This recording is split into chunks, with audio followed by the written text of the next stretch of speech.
Hey guys, Prowl 1701 here, and today we're going to be reviewing The Space Pirates, the Target novelization.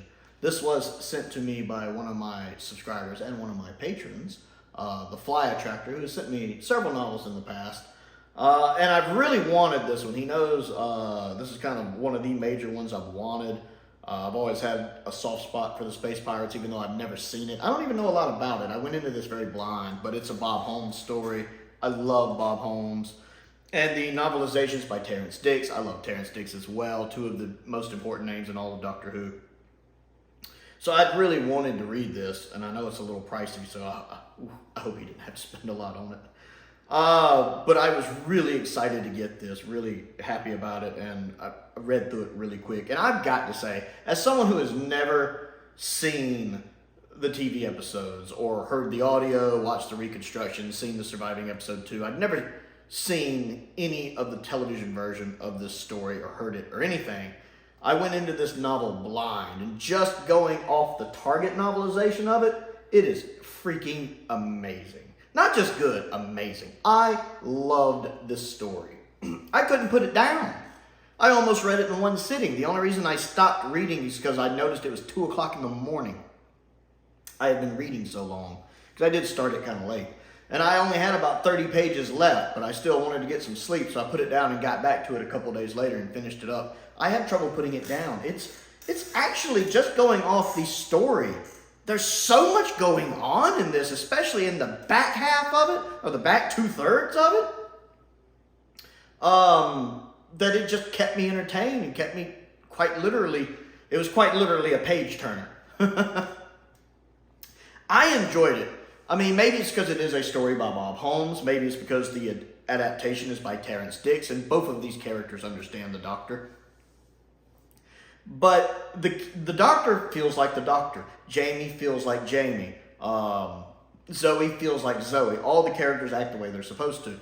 The guest cast really pops in the story. Again, I don't have any preconceived notions of the guest cast because I've never seen the TV version of the story, so I don't know if there's any like Nightmare of Eden bad German voice work stuff going on where somebody's just hamming it up or somebody's doing a weird voice. I don't know. All I had to go on was the kind of mental movie in my mind that was playing as I was reading it, because as I talked about when I was reviewing the Highlander telesnap reconstructions recently, and I was comparing that to the novelization, which I've also read of it, that when I read, I tend to picture what's happening in my head.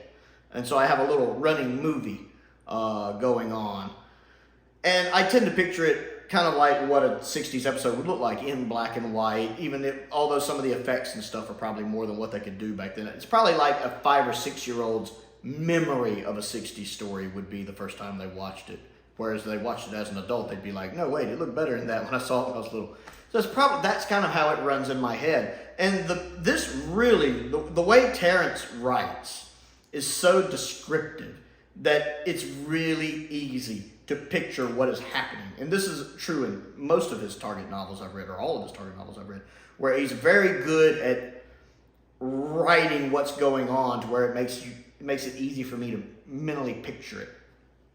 And there's a lot going on. To me, maybe part of the reasons this story gets criticized so bad for the TV version, again, as someone who hasn't seen it, is that the only surviving episode is episode 2. And at the beginning of the story, there's not as much going on. And the Doctor and Zoe and Jamie, I'm guessing they spend most of it sealed in that room they're stuck in for a while. And that's probably the slowest part of the story, honestly. And then, of course, the rest of the story is missing. And we don't have telesnaps because John Cura had either passed away or was very sick and passed away not long after. So there's not really any telesnaps either to kind of show us what was happening. And it strikes me just from reading it as a very visual story because there is a lot going on. And again, I don't know if this has incidental music in it or not. I know most of the stories do. So I don't know, or if it was Dudley Simpson doing the incidental music. So I don't know if the incidental music in this is good or not.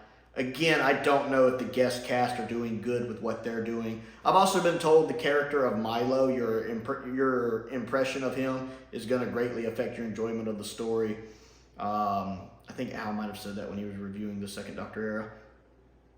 that if you like Milo, you might like the story better, but if you don't like Milo, you're not going to like the story as much. I liked Milo, just going by the portrayal of him I created in my head when I was reading this. I really liked him. He struck me as a, just kind of a crusty old guy who'd been around a while but had some wisdom. But he also didn't have time for stupid nonsense. I get that. The main villain, Caver or whatever his name, however you pronounce it, I was able to picture him really well. I don't know what he actually looked like. I've never seen a picture of him. But I kind of picture him looking a lot like the lawyer for the Highlanders, because that just kind of fit the description of the character, his face. But I was easily able to conjure up how he probably sounded when he talks. He has a very precise way of speaking. He doesn't use two words when one word will do. He says exactly the amount of stuff he needs to say to get his point across, usually in a threatening manner. He probably has a very big, booming, loud voice that just cuts through anyone else talking. And I was able to picture that in my head. All of the characters feel kind of fleshed out. His kind of sidekick that's is obviously utterly terrified of him, and even though he doesn't necessarily like what's going on, he's scared of his boss. The one woman who, spoilers ahead, I kind of knew was tied up and stuff going on. I knew she was somehow involved. I caught on to that quickly, that she's somehow involved, because the planet she's working on is supposed to be mined out, and somehow she found a supply, and that ore is the stuff that's being stolen.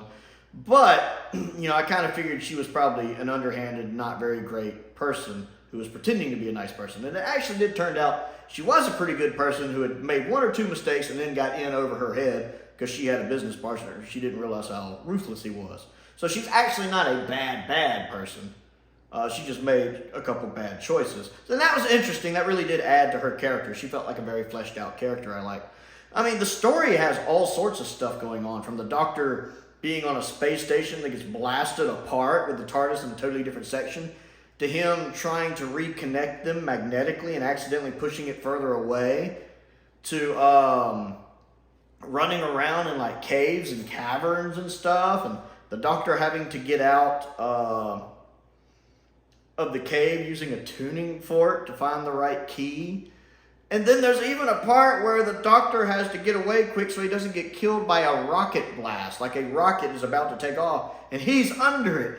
And he has to get away before it goes off, and he still gets kind of caught in the blast and knocked unconscious and caught in toxic fumes. I mean, there's a lot going on, and the way they're written, at least in the novelization, is great. Like, I'm constantly like, stuff is happening, stuff is happening, stuff is happening. It kept me on the edge of my seat. And then at the end, there's like a lot of stuff going on at the end. I won't go into full detail, but this is happening with this people, this is happening with this people, these people are coming back, these people are being trapped, this guy's about to blow up the planet, this guy's trying to get away, and there is a lot going on at the end of this story. It is on the edge of your seat stuff. But it has those little moments, those little Doctor Who moments I love. Like, let me see if I can find it. Here it is. Right at the very beginning of the story, the kind of space control people leave a group of people on this one relay in case anyone shows back up to destroy the relay. And they go, well, they understand they're to shoot on sight. Oh, don't worry, sir. Anyone poking their nose out on Alpha 4 will probably get it blown off. And the first thing I thought is, I know who's probably going to show up. Because when you read something like that, shoot on sight of, anybody shows up here, they're going to get their nose shot off. I'm like, that's probably right when our TARDIS team's going to show up. Then there's a little space. You can see it right here. There's a little gap there where it goes, the silence of the computer bay of Beacon Alpha 4 was shattered by a strange wheezing, groaning sound. Of course, the TARDIS materializes. So right after they say those two comments, of course that's when the TARDIS materializes. It's such a Doctor Who thing. And again, it's Terrence Dicks. He understands Doctor Who. So this fits perfectly. There's another moment when they're trapped in that room that they can't get out of early on, when the Doctor's fiddling with something and Jamie's asking Zoe, well, can you tell what he's doing? And Zoe looks at him and she's like, no, I can't tell. He's got his mysterious face on. I love that. And then there's, like, right at the end of the story, let's see, See if I can find it.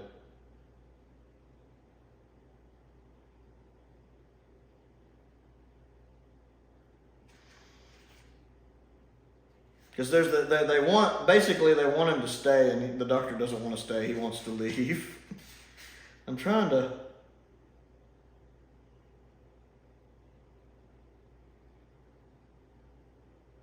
Oh yeah, it's right when everything's all over. It's at the end of the story, and the one woman is like, "Oh, I forgot to tell you, Milo. General something or another orders are that you and the doctor are to stay here until he arrives on town. He wants a long, full statement from you both." She went out. The doctor and Milo looked at each other. And immediately, as soon as I read that, I knew they were ready to get out of here. They didn't want to give a long, full statement.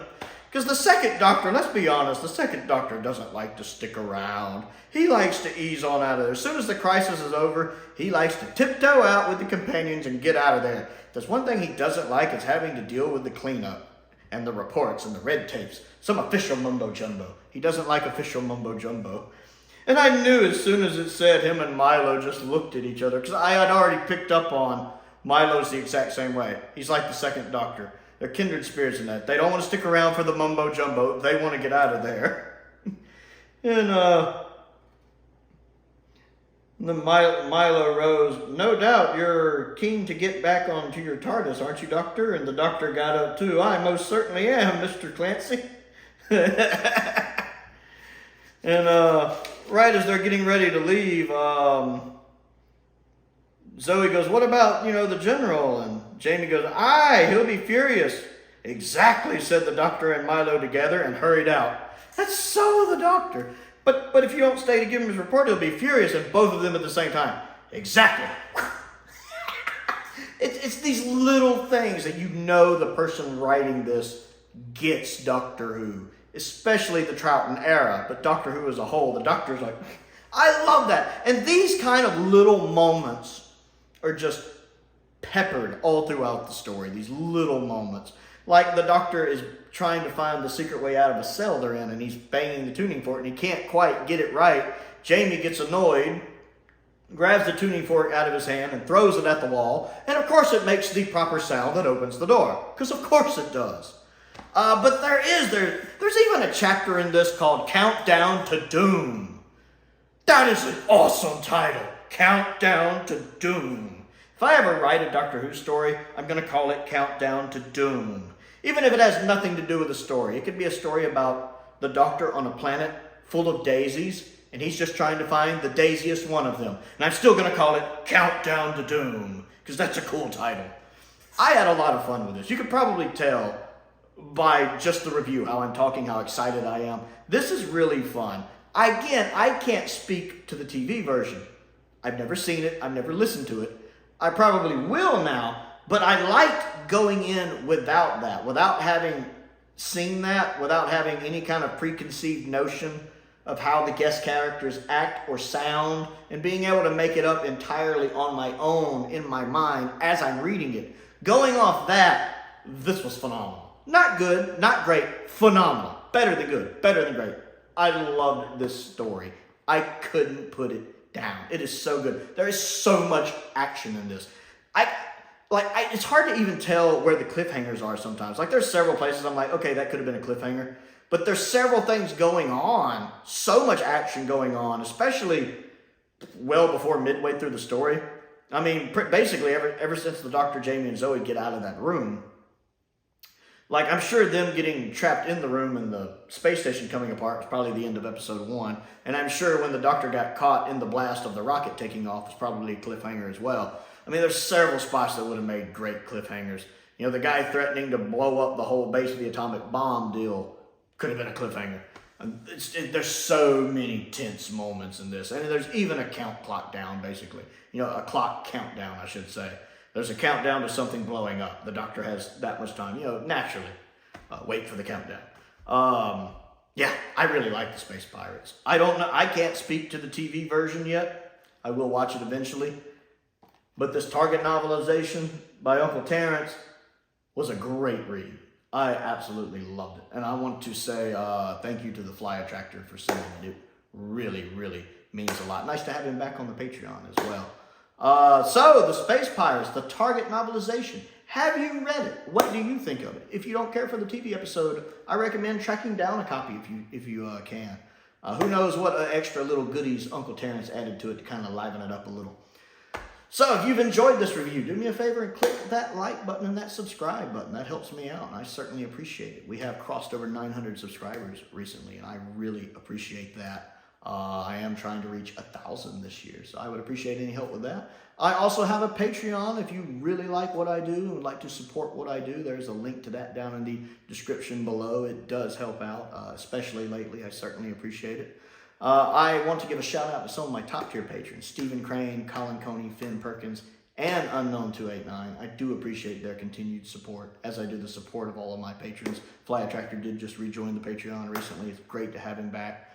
I also have a P.O. box. If there's anything you would like to send me to look at, review, read, etc., that's down in the description, as is a link to my Amazon wish list as well.